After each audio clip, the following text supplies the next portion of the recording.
వినదే పగలంతా ఆడి పాడి ముక్కై తినదే పరిగెత్తే పైడి లేడి చిలకల్లే చెవిలో ఎన్నో సునాడి పడుకోని పడుకుంటైనా ఏం చెయ్యాలి గుమ్మాడి గుమ్మాడి ఆడిందంటే అమ్మాడి డాడీ కూతురిలో కలిసి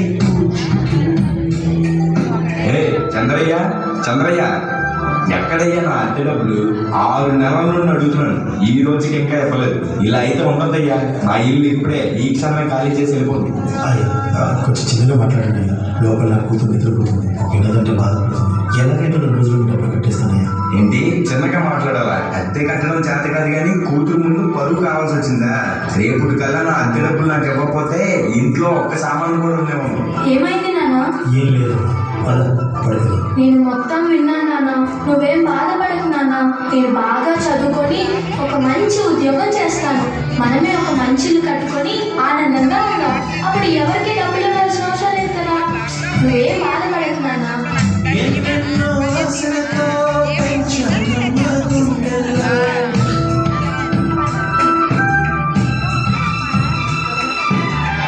ఎన్నెన్నో ఆశలతో పెంచానమ్మ గుండెల్లో.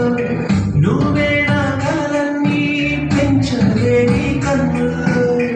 నా తల్లివి నువ్వు, నీ తండ్రిని నేను, ఎవరినెవరు లాలిస్తున్నాను. ఏమైంది నాన్న?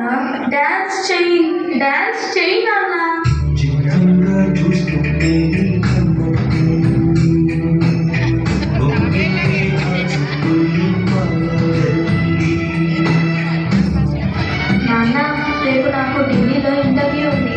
అందులో కానీ నేను సెలెక్ట్ అవుతే 60,000 జీతం వస్తుంది. ఇక మన కష్టాలన్నీ తీరిపోతాయి, హ్యాపీగా బ్రతికేయచ్చు. నీ ప్రశ్నలు ఎవరో బదులుగా. జాగ్రత్త అమ్మా, నీకోసం ఎదురు చూస్తూ ఉంటాను. త్వరగా వచ్చేవా? ఖచ్చితంగా ఆ జాబ్ని సంపాదించే వస్తా.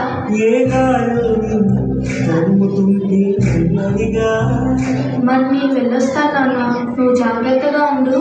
ఆ గాలి తెలియదంటే చెందగా. ఈ జాబ్ నాకు చాలా అవసరం. మా నాన్న నా కోసం ఎంతో కష్టపడ్డాడు. మా నాన్నని హ్యాపీగా ఉంచాలంటే ఈ జాబ్ నాకు రావాలి. బతుకంటే అది చదువా, అనుకుంటే అది సులువా. నా బంగారు తల్లి, నేను పని చేయట్లేదు, డబ్బులకి ఇబ్బంది పడుతున్నా అని తాను జాబ్ చేస్తా అని ఇంటర్వ్యూకి వెళ్ళింది. సర్లే, ఇంకా ఎన్ని రోజులు బ్రతుకుతానో కూడా తెలియదు. తనకి జాబ్ వస్తే తనే హ్యాపీగా ఉంటుంది. నా పాపకి జాబ్ వస్తుంది.